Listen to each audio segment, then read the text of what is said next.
It's 38 degrees in Kerrville, Texas, and you are a part of the Astro Weather.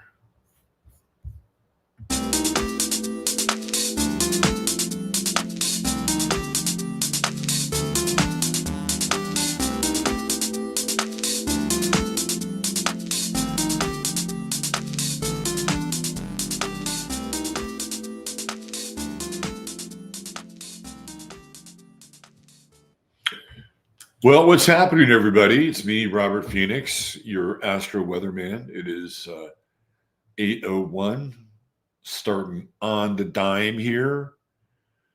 Got up at 6 a.m. and did my morning routine. I hope everybody else is moving into their day with a sense of grace. We'll use grace as the word of the day here. It's going to get hot this coming week.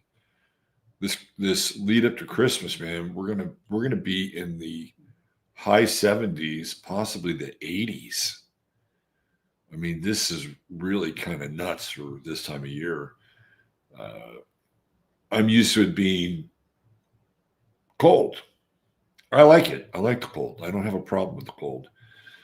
But if you are looking to do some snowbirding, Texas may be your destination for the holidays, especially the middle to southern part of Texas, where, again, we're going to have summertime temperatures. So if you want to get your snowbird wings on, this would be the place to do it. So, yeah, how is everyone? We've got a action-packed and jam-packed Astro Weather for you today. If you are new, thanks for being here. Welcome to the show. And if you are a regular habitu, always appreciate you. Don't forget to hit the like. And if you like the show, subscribe. That's always an added benefit. And perhaps one of these fine days, I'll crest 20,000 subscribers. That will be a momentous day in this man's life. All right, so speaking of momentous, let's see how the peanut gallery is doing. Okay, we have Michael Cisternino, DJ MC. What's going on, brother? The new next pod, Two Head Mr. Ed. I was going for, I was kind of going for a Victorian effect. And I think it worked out pretty well. Although the weird thing is that sometimes AI doesn't always get the proportions and or the perspective correct. There have been a few thumbnails that have been kind of cool. I said, no, this just doesn't work because the perspective isn't there. But yeah, I suppose if you like look at it closely, it looks like you have one darling Victorian girl growing out of the back of the other, or you can say that they were on the same carousel horse together. Like it kind of looks that way for the slightly untrained eye, but for the mostly trained eye, you can see that it kind of doesn't really completely fit. But that's okay. It's a thumbnail. We got Barbara Boots, another of my favorite things, the carousel. As a kid, this was my substitute for riding a real horse. The best carousel there are two carousels that I really enjoyed, even as an adult in California. One was in Santa Cruz at the beach and boardwalk, totally old school. And they had one of those things with the rings, and you pull the ring, and then as you approach the clown's mouth, you could throw your ring, and if it gets in the clown's mouth, it would set off a bell. And I think you'd get to ride again for free. Pretty sure that's that. I didn't really hit the clown's mouth all that often, and I've got a pretty good arm. So it's a lot harder than it looks. I mean, you've got to kind of measure space distance, the velocity of the carousel. And the other carousel that I really love is, I don't know if it's still there. I hope it is. It's in Golden Gate Park. Golden Gate Park had the coolest old carousel. It was, I mean, same with Santa Cruz. I mean, it was definitely, old, but you could tell, I mean, the existing structure around the carousel in Golden Gate Park was also old, very Victorian. And both of them marked by the horses that would go up and down, right, like galloping.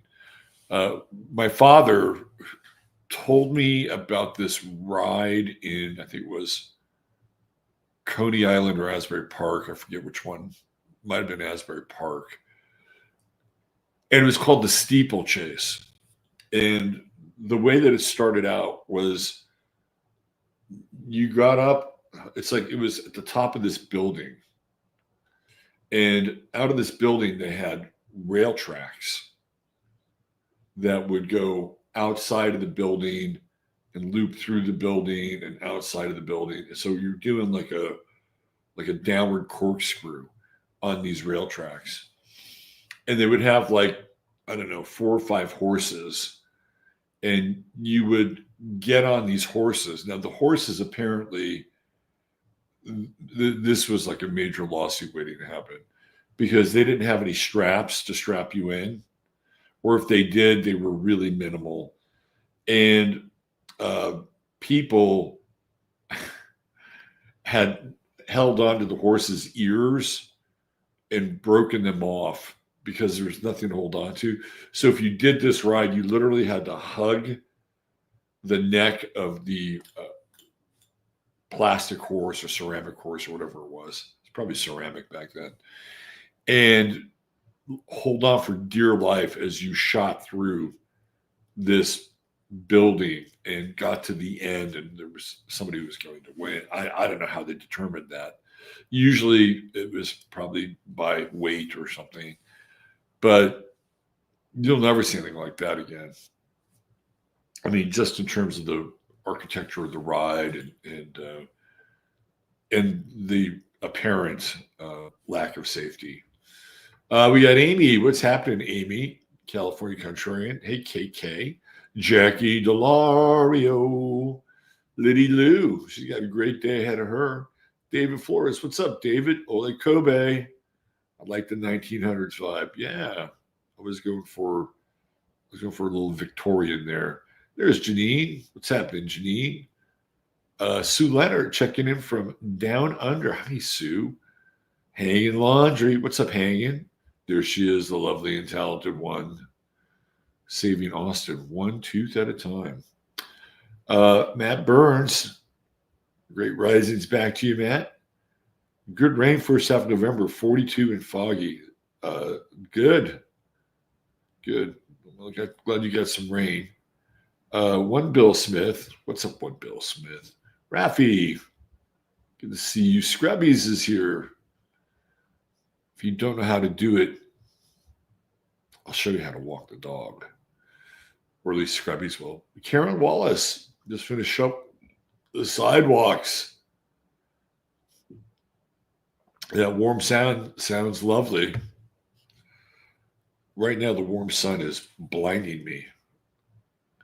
But yes, for all of you snowbirds, Texas has always been an interesting destination for people looking to dodge. Back in the day, and I'm talking about this is not like this now, but back in the day, Austin was like the go-to winter place because it was always pretty warm during the winter and there was live music and it was cool and weird and hip and you could get good Tex-Mex food, get the barbecue.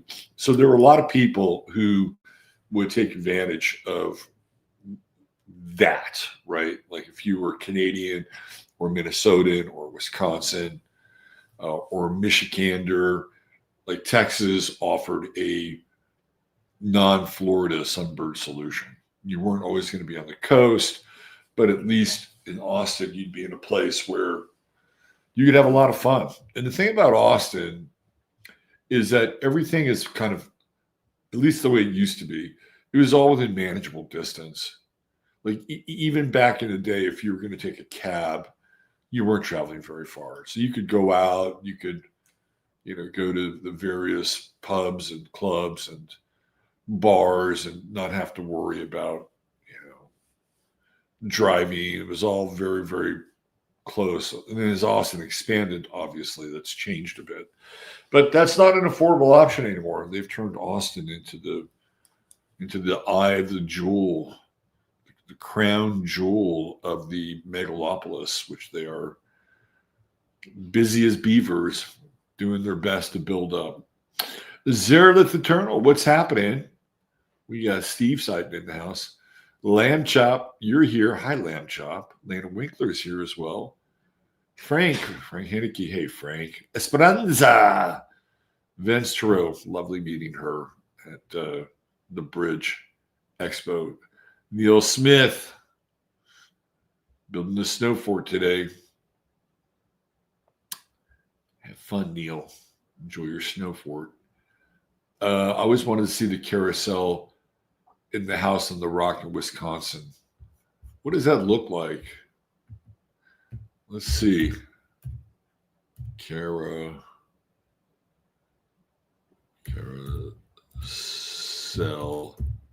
house of the rock. Let's see what that's like. Wisconsin. Neil could see it. Oh, this looks great. This looks really very cool. I can see why you'd want to see this. Check this out. I have to probably burn. I'll have to burn. Yes, burning.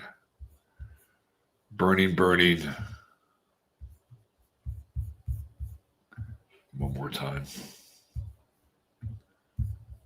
Oh, it's lovely. Lovely. All right. So there it is. Do you have any video of it? I'm going to check out the video.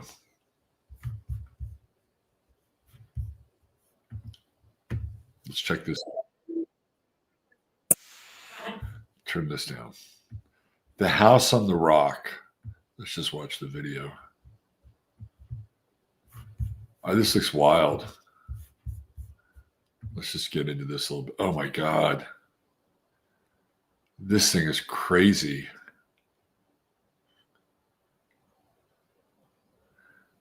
That's a real, this is like creepy.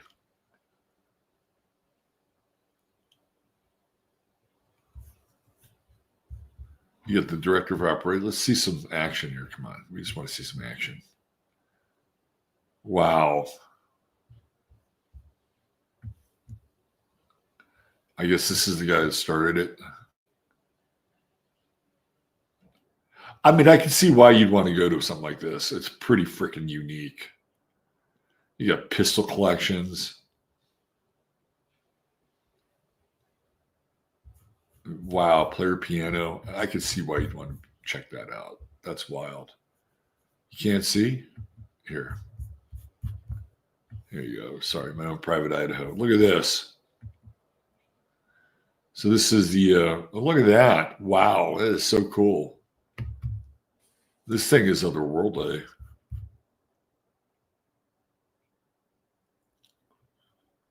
Look at that. That is such a trip. That's the curator. You still can't see? Why can't you see? Let me go back. What the fuck is up with StreamYard? Let's try it again. Let me go back and check. Yeah, you should be able to see it now.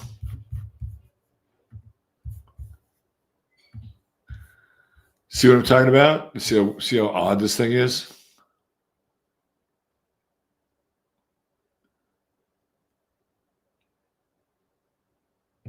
And it's her job to keep it all together, keep it running. Wow, this thing is really, really wild. Really wild. So I guess this is the guy who...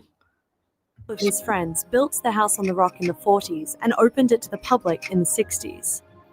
His collections of antiques and junk, new items and old, real and quite obviously fake, have no central theme or apparent reason for being there. And maybe that's part of its charm. There are some pretty incredible things, including a huge, unrideable carousel. Unless you can't even ride it. Oh, wow. So it is there just for the visuals. That's wild. Let me see if I can find something on the steeplechase ride, so I can show you guys how insane the steeplechase was.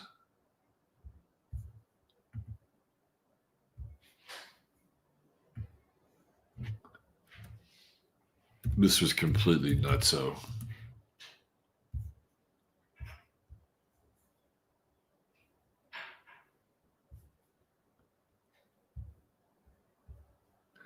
It was Coney Island.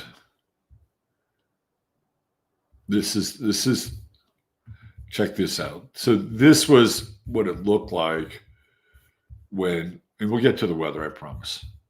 But this is kind of cool.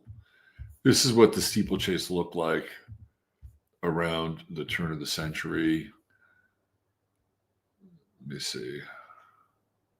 Can you guys see it? Let me just make sure you can see it. Yeah, you can see it. I'm going to hit go here. This is what I'm talking about right here.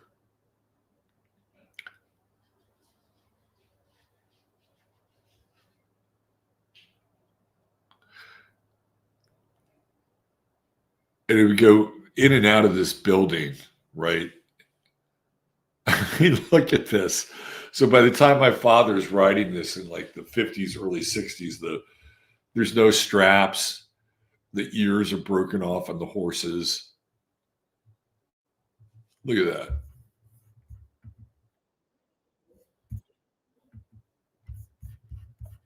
We don't need that right now. Anyway, I should probably get on with the weather. Thanks for the trip down memory lane, as they say. Let's talk about our good friends over at Silver-Botanicals. I think some of you might be getting your first shipments of the gift of the Magi bundle that they have generously put together, with the gift of the Magi spray as the centerpiece of this 8-piece bundle. And the value alone is worth the price of admission. You're getting 8 of their products, and you're getting free shipping. The shipping alone in some places would cost you anywhere between $10 to $15. So you're getting basically a $40 discount on this order. And if you're still in the window, if you want to get this as a gift for somebody, you are still in the shipping window. I have to talk to Dean and Ray and find out like when the cutoff is, but this is going to be going on until the 31st. So even after Christmas, if you want to give yourself a post-Christmas gift, and that would be the gift of wellness, I highly recommend it. You're going to get the sea serum. You're going to get the humidifier nebulizer solution. Yeah, you're going to get the gift of the Magi, obviously. You're going to get the bath additive, the Silver Tongue oral care. I mean, it's the spray-on deodorant. Like it's all there. Everything you need to get both some beauty and some wellness, it's all part of this pack. And we'll have a new one sometime in January with a bit of a different emphasis. They have plenty of products. So, we have no problem bundling them up, but the quality here is top notch. We did a live remote from Silver-Botanicals with Dean and Ray 2 weeks ago, and expressly to show you just, how much high quality ingredients go into this product. And I know that sometimes it feels like, well, I can get a a house cleaner cheaper at home. Yeah, you can, but you're not getting the same kind of quality. Like the sanitizer is going to leave a kind of a disinfectant shield on your surfaces. I mean, this is the beauty about it.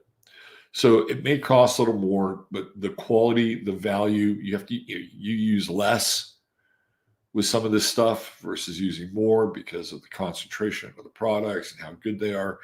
And you're supporting the mainstream business. So there you go. If you just want to get one of their products, just go in there and type in Astro-Weather, and you will get a 10% discount on anything you get here and you purchase. Okay, let's get into the Astro Weather, shall we?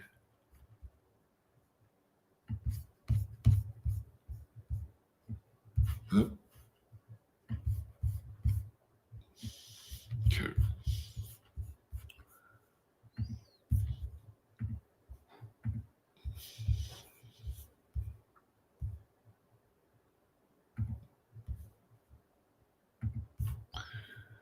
Here we go. We'll make it a little bit bigger for everyone. There we go. Pump up the volume.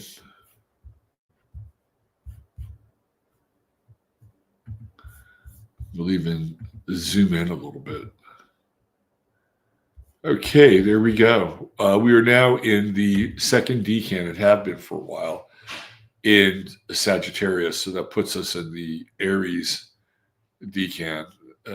Generally good time to get stuff done if you need to go out and chop firewood or put up Christmas lights or be viscerally engaged in the holiday season. This is the decan to do it. We do have the moon entering into Virgo today, and that is just a critical moon. And for all you Virgo mooners out there, we know you keep a clean home, and we are thankful for that. My mother had a Virgo moon, and she was obsessed. She was born on a Virgo full moon. She was obsessed with keeping a clean home, and not a bad obsession in some ways, although perhaps a little nerve-wracking at times. So along with that Virgo moon, all right, we come into a square with Mercury, which we started to see yesterday, in those final degrees of Leo. And it's really weird because, well, it's not really weird. It's just the math. But with Mercury in Scorpio, in the moon in Virgo, you would think that there'd be some sextile energy, and your intellect and your emotions and your intuition can all blend together. But I feel like today is one of those days where you find things out that you didn't really want to know about. And it's usually because you've done some digging, you've poked around, you've looked around, and then the results are not all that. I mean, I think they'd be interesting, but stumbling across something you weren't prepared to find. And what do you do with that? What do you do with that? And even as the moon moves into this T-square with Uranus, like, it's startling in some ways. This is, to me, this is whistleblower energy. It's total whistleblower energy. And what do you do with, I mean, it can be anything. It can be family related, like finding shit out about what your mother has been doing behind your back, which mothers have at times been wont to do, thinking that they're doing the right thing or the best for everybody, when in actuality, it's really just benefiting themselves, but that's okay. There's some of that in the air. And it's a little shocking, right? So what do you do with it? What do you do with your sort of persistent digging, and what you dig up is maybe not what you wanted to find? The other thing too, I'm going to talk about this over on 15. That's called a tease, by the way. Link in the description of the show. This thing with Tim Pool and Candace Owens is endemic of a greater crisis in the so-called alternative media truth community. And I'm going to get into that over on 15. And I'm almost embarrassed to repeat it, but Tim Pool went on this tirade yesterday, and he called Candace Owens, I'm going to use an expletive here. He called Candace Owens a cunt. And not just any cunt, a fucking cunt. I mean, whoa. You may have issues with Candace. You may have issues with her popularity. You may have issues with her ricochet conspiracy theory content driven as the black pill Oprah. And I can understand that. But that is going a bit too far. But I can see just astrologically, again, we had that moon Mercury square yesterday, and it was in a tighter square with Uranus. I mean, I can see where those words would come out of his mouth just based on the astrology. Yeah, get ready for the blowback. Tim Pool, I think, is late Pisces with a bunch of planets in Aries, or it could be an early Aries. I forget which. But I don't think this moon is going to be all that kind to Mr. Pool. We also have a sun moon square as well coming in. And again, that's by degree. It's going to get, that sun moon square is going to get tighter as the day goes on, right? Because the moon moves faster than the sun. And it's one of those days where you want to stay true to your diet and not eat shitty food, or office food, or comfort food, or Christmas food. And it's going to be difficult. It is going to be difficult. The Virgo moon is like the mother. Don't eat that. Don't eat that. You're going to pay for that. It may taste really good now, but in a couple hours, maybe tomorrow, you're going to pay for that. You may have a flare up, right? I mean, this is kind of the square, and Sagittarius is like, oh God, I got my Sagittarian fix on last night with my pasta, my sausage, and it was great. And I have enough left over for a lunch today, which makes me happy. Well, speaking of happy, look who's here. Look who's here. One of Santa's little helpers. Yeah, are you a Santa helper? Yeah, you secretly are. You teleport out of your cat body and you go help Santa. I know that's what you do because you're a very helpful cat. You're here to help out with the weather. So yeah, I think the news of the day is this Virgo moon and squared, because Sagittarius is like, fuck the rules. Screw my diet. And the Virgo moon is the mother. You better watch what you're eating.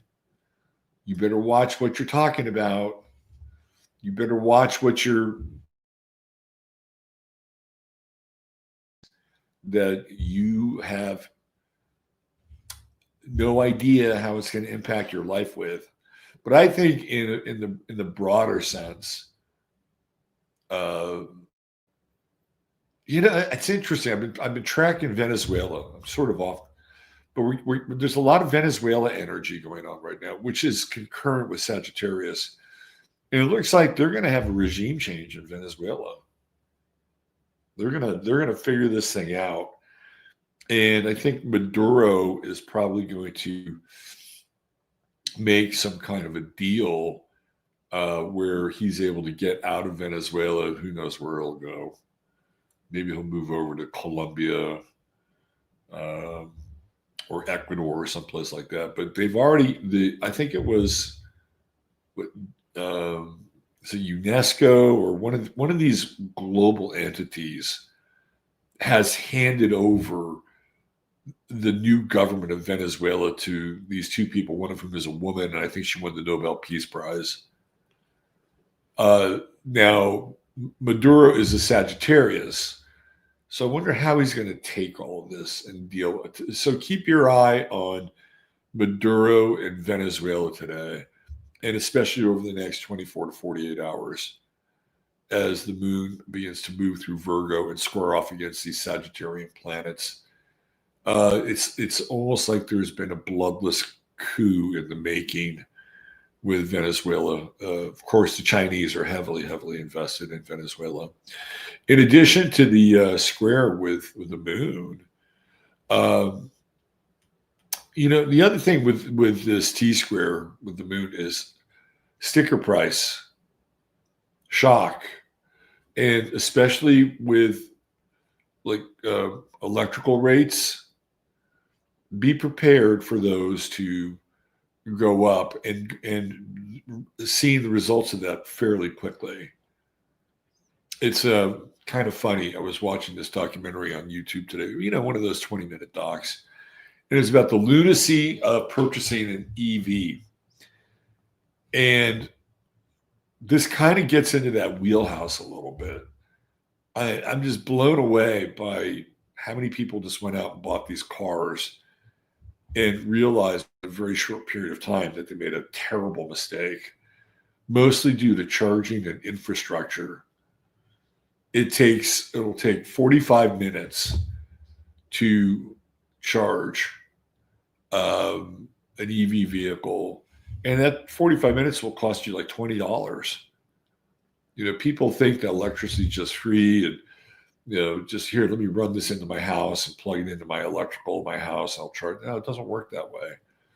You have to have a home charging station, which is not cheap. So I feel like today is buyer's remorse. This is a kind of a buyer's remorse day.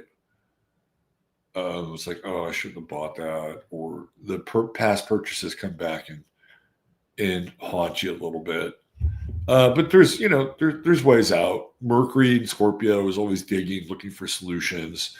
And we have Mercury, Jupiter trine, Mercury, Saturn, Neptune trine. So, we've had this energy of these grand trines in the kite. We got a double kite going on today, which is really cool, right? So we have the kite pattern here, and then we have the kite pattern here going in this direction. So this is a lot of really dynamic energy. And as we shut down, and we kind of shut down in the Northern Hemisphere as we get closer to Christmas, this level of activity is, I think, heightened, and you can get a lot done if you jack into it. And I feel like there's also a real boon here in terms of understanding things at a deeper level. Like philosophically, this Mercury, Saturn, Neptune, Jupiter grand trine with water, with Pluto coming in and sextiling, Mercury coming sextiling Pluto, coming in sextiling Saturn and Neptune. There's just a lot of information and deep wisdom that's available in the ethers. And all you have to do to avail yourself of it is, I would say, turn off some of the electronics, step away from some of the distractions, and no matter where you are, get outside, walk around, do some exercise, clear your head, and allow your subconscious brain to kick in. Because that's the beauty of Mercury and Scorpio. It's operating beneath the surface. It's like the iceberg effect, where your thoughts are a third of the iceberg and they're visible to the world, but the other 2/3 are your subconscious. And this is how Mercury and Scorpio operates. And it even looks like a bit of an iceberg, right? If you use Jupiter as the tip of the iceberg, or Mercury, if you're going in this direction with the kite pattern, Mercury definitely is the tip of the iceberg. But over here, it's Jupiter. So I feel like there's just a lot of really good flowing dynamic energy. I feel like the best use of it, though, is going to be peeling away from like other people and highly distracting situations. that's my overall view of how you access the energy. Unplug. You have to do it for the whole day. Just find some time, an hour, 90 minutes.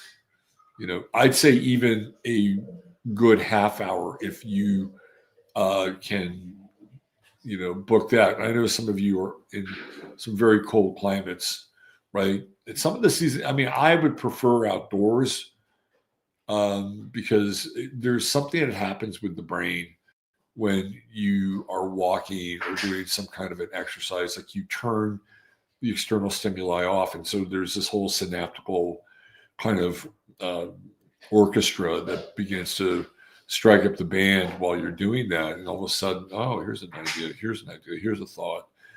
And especially if you've, had like a Gordian knot or conundrum in your life, that like a problem that you're trying to solve. Today's one of those days where if you don't try to solve it directly, you're better off. And you have the opportunity to have what I would call an epiphany or a revelation. Let's talk a little bit about Chiron. Chiron is so interesting because it retrogrades so often. And I think the next big move for Chiron, obviously next year when it goes into Taurus and it's going to square Pluto. And to me, that's the story of the economy. And we're going to go through economic change. We are going to go through economic change.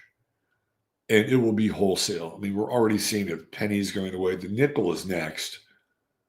Like the nickel is going to be on the hit parade or the hit list, rather. And because it takes more to produce a nickel than the nickel's worth.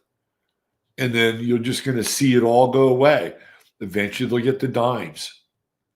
And everything will be in quarters and dollars.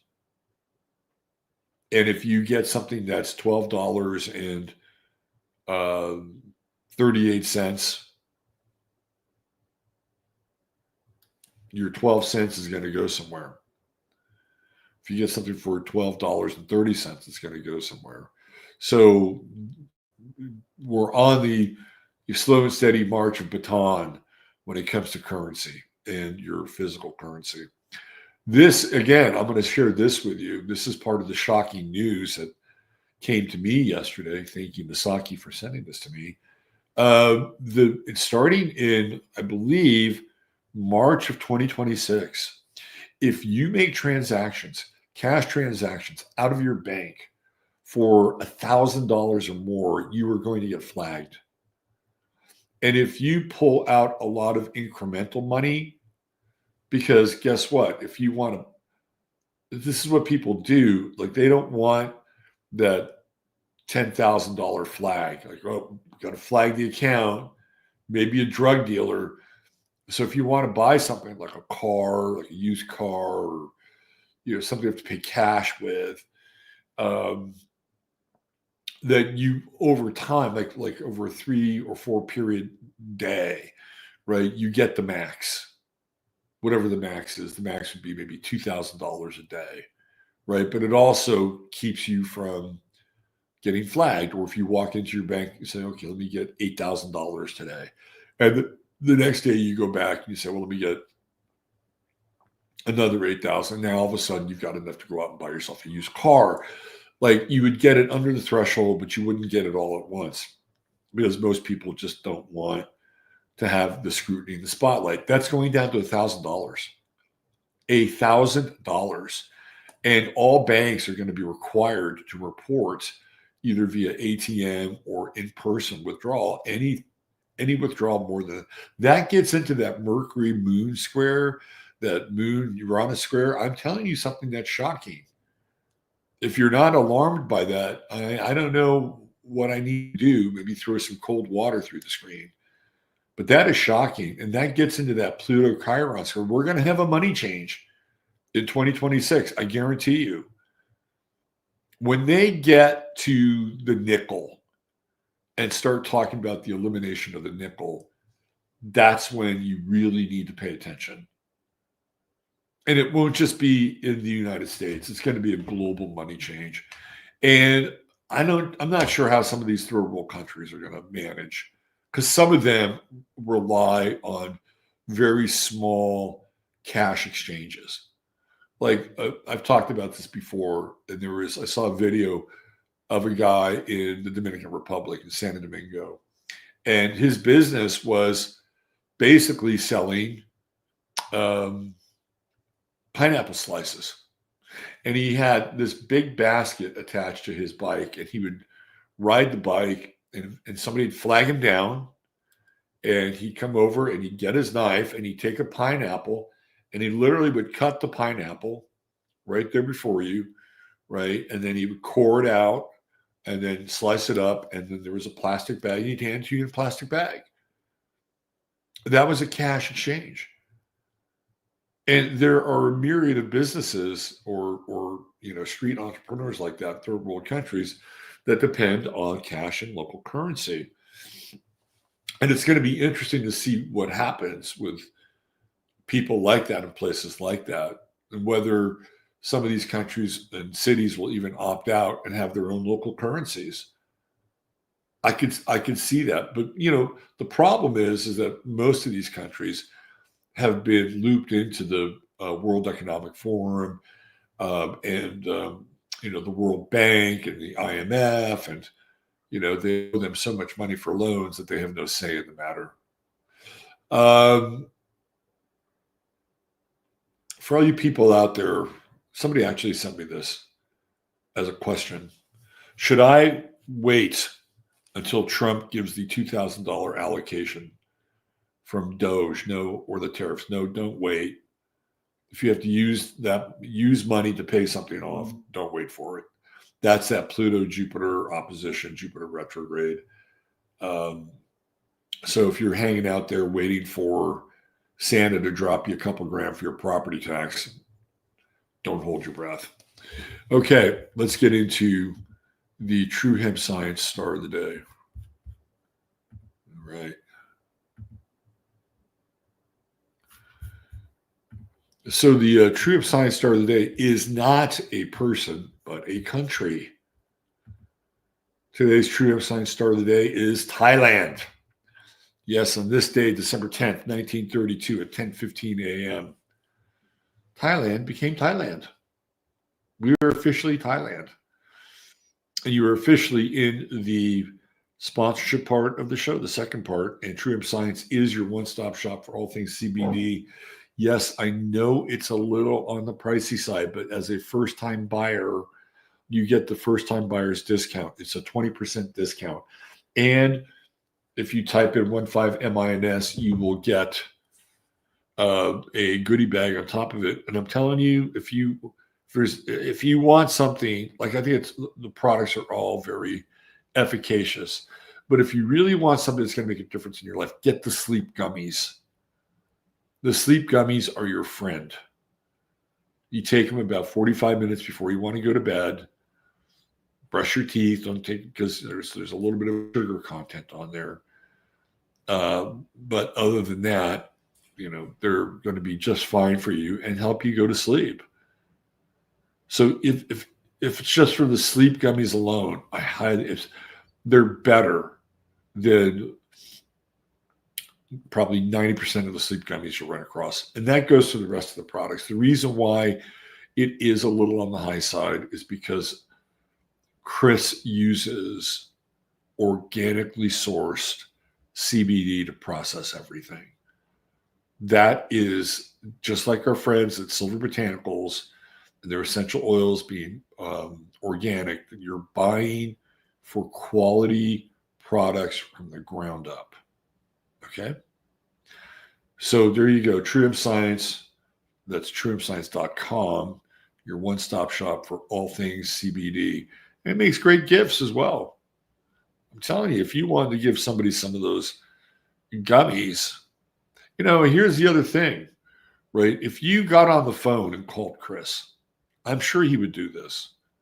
And you can make an appointment on the website, and you wanted to put together, say, like a 5-pack of gummies and purchase them as stocking stuffers, he'd do it.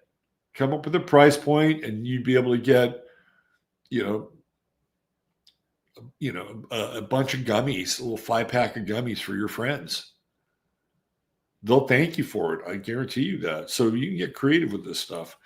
Okay, let's talk about Thailand. I found this to be really interesting. When I pulled this chart, the first thing that really grabbed my attention was Venus. I mean, come on. Venus and Scorpio in the 9th house. Are you kidding me? Talk about sex tourism. Thailand is the capital of sex tourism. And it's like people traveling there, right? 9th house, going to go there, going to hook up a little Venus and Scorpio action. You're going to pay for it. You will pay for it. And what's interesting, I saw, there was a period where I was watching like a lot of travel shorts on places in the Far East, and Thailand was one of them that came up. And it was, a lot of these videos were made by guys from either England, the United States, or Canada who were total leches, right? Like if they were lucky, they'd be able to pull maybe a 6 where they lived. But because they can go to Thailand and they have, it's cheap, they have some excess capital, this girl who'd be completely out of their price range or out of their rating range in the US is now all of a sudden affordable, right? And the thing that I learned is that the families are involved in basically pimping out their daughters. And you can see this here with this Moon Venus opposition. And I wouldn't say I was shocked, because not a lot shocks me. But I saw this video where you literally had to do a deal with the mother and or the father. Like you went to the house, you did a deal for the daughter, especially if you're going to have the daughter for a longer period of time. Like, and not just, something in a massage parlor. Like if you wanted to rent this girl for a week or a month, you theoretically could. Right. But the problem is that when you get into like that kind of arrangement, you're not the only guy. I mean, she has, and this is what they, like when you're away and she's not at the house, like there's a really good chance that she's, turning another trick with somebody who's a short-term rental, comes back in home and, has your pad thai ready for you. Right. So the families are involved in the sex trade, and it's totally Moon Venus opposition right here. Now let's go over to the 7th house of partnership. And, Leo is kind of an indulgent sign in a lot of ways, right? It's an indulgent sign. But over here, everything it's in Virgo, like Mars, Neptune, South Node. So it starts off with Leo, like, oh yeah, well, I'm going to go to Thailand and I'm going to get a young woman to fall in love with me. And then you realize that everything is transactional. It's very, very transactional. It can be extremely delusional, right? You have the Sun Neptune square, you have the Sun Mars square, Mars conjunct Neptune. I mean, even if you have, like I said, an agreement or a contract with, mama's little sex doll, it's not always binding. So there's a lot of like contractual deceit that takes place, especially in the realm of relating. I'm going to be a good girlfriend. I'm going to be a good wife. And sometimes that is just not the case, right?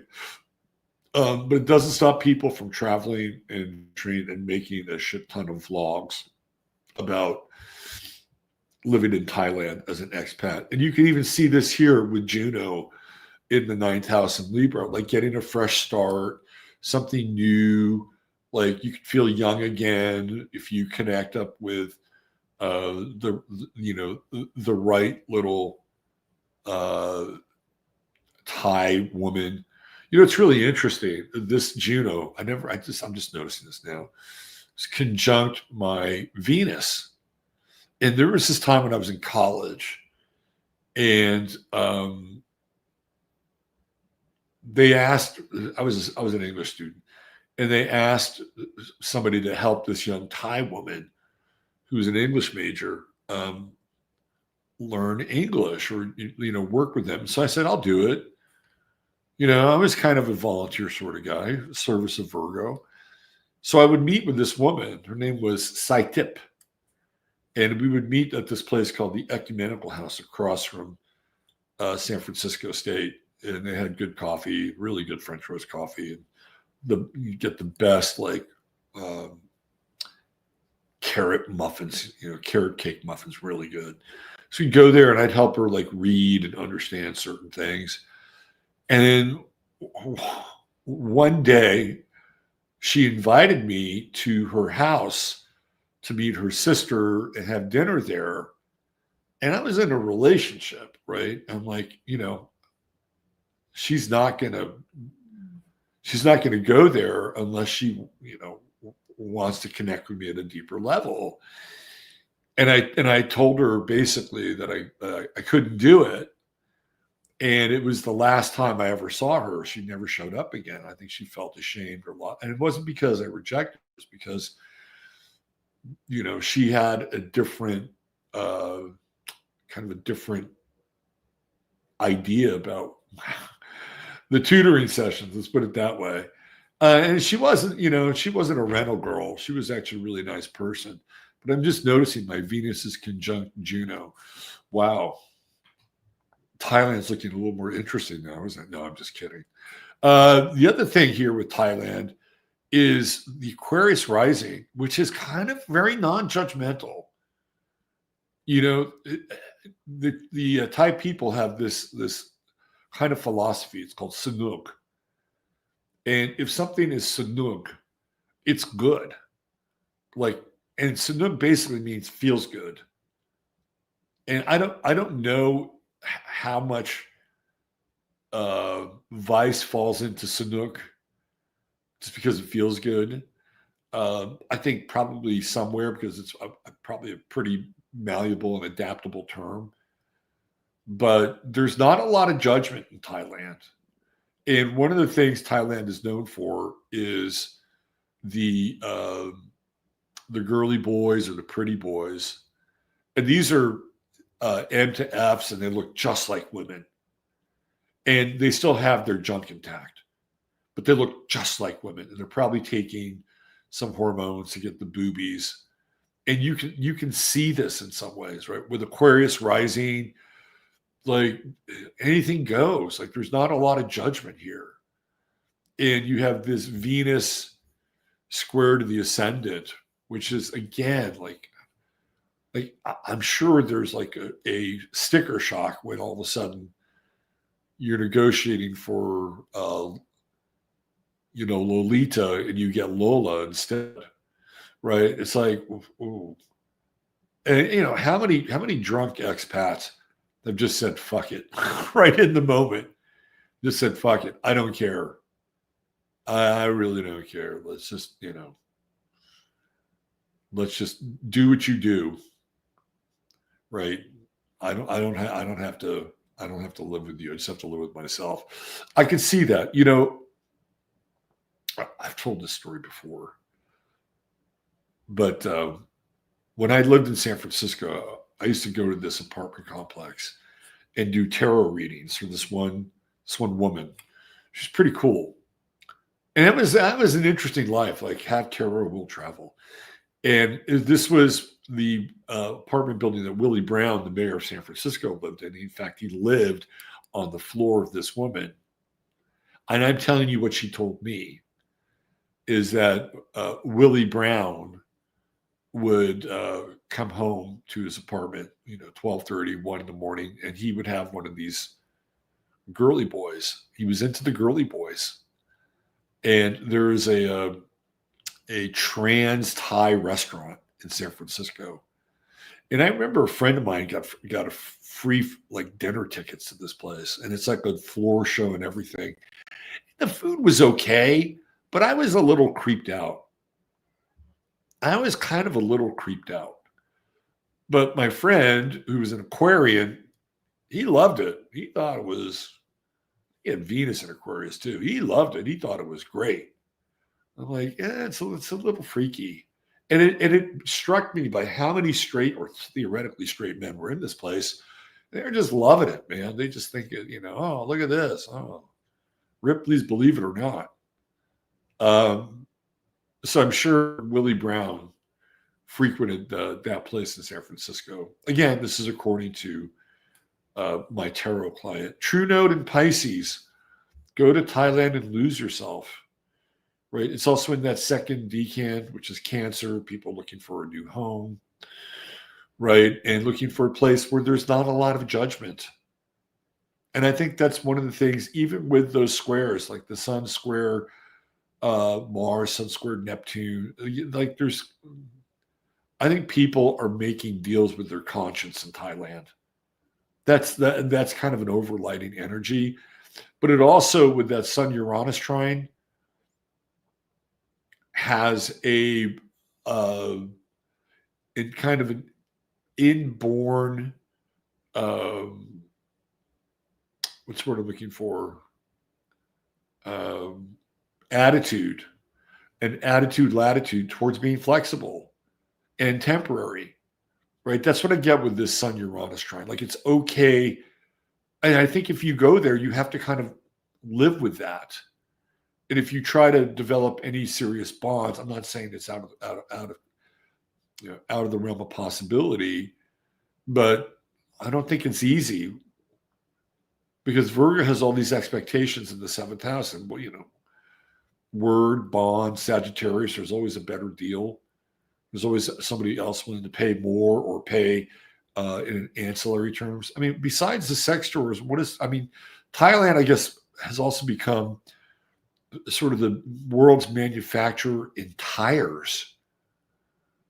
Like most of the tires you get at Walmart and these tire shops come from Thailand, which I think is kind of interesting.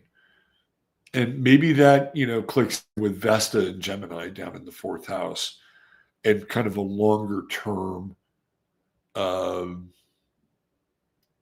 of their economy, right? Because it's certainly not coming from Mercury, which is stressed. And I'd say Uranus, almost third house. We could read it from the third house. I mean, I think that is also part of this shocking. Like, I was just blown away by how many tires get made in Thailand. It is the tire capital of the world. You can retire and get tires in Thailand. And then there's Saturn in the 12th house. And I feel like the people that live there are able to compartmentalize. Do you know what I mean? Like, on the other side, you got Pluto in the 6th house, which I think is very much related to things like sex work, with Pluto. And then compartmentalizing and going over to that 12th house and worshiping Buddha and having, relations with your family, and the family being the kind of the rootsy pimp for the sex trade. I think Thailand is a country that is good at compartmentalizing morality, even with that Venus Pluto trine, right? And the sex work. It's a sexual Disneyland. I remember when I was training to be a real estate agent, which I never became, but I was working with this couple. They were swingers. This is in California. And the guy who was the husband, he would say to me, "You ever been to Thailand?" I said, "No." He said, "Oh, great place. You got to go to Thailand." I'm like, "Really?" He said, "Oh, yeah. Anything you want, Thailand, you can get it." Like, oh, interesting. Very interesting. I think even him and his wife were like looking at me as like a hookup partner. It was weird. Everybody knew they were swingers too. And it wasn't like, they were old. They were in their, I don't know, early 30s. And man, it was game on for these people. Anyway, all right. that's it for today's weather. Thanks for being here. I hope you enjoyed it. And nutrient dense, a nutrient dense day. Use your head in order to discern what's real, your heart to say what's possible. From me and little Peaches, little Snow White Owl. Have yourself a blessed day. Take good care of yourselves. Treat each other well. Love you all. Bye for now. Oh, don't forget to like. Hit that like. I need some new subscribers. If you haven't subscribed, can you please subscribe? I might have to have a visual with Peachy. Little Peachy, please subscribe. All right, take care. Bye for now.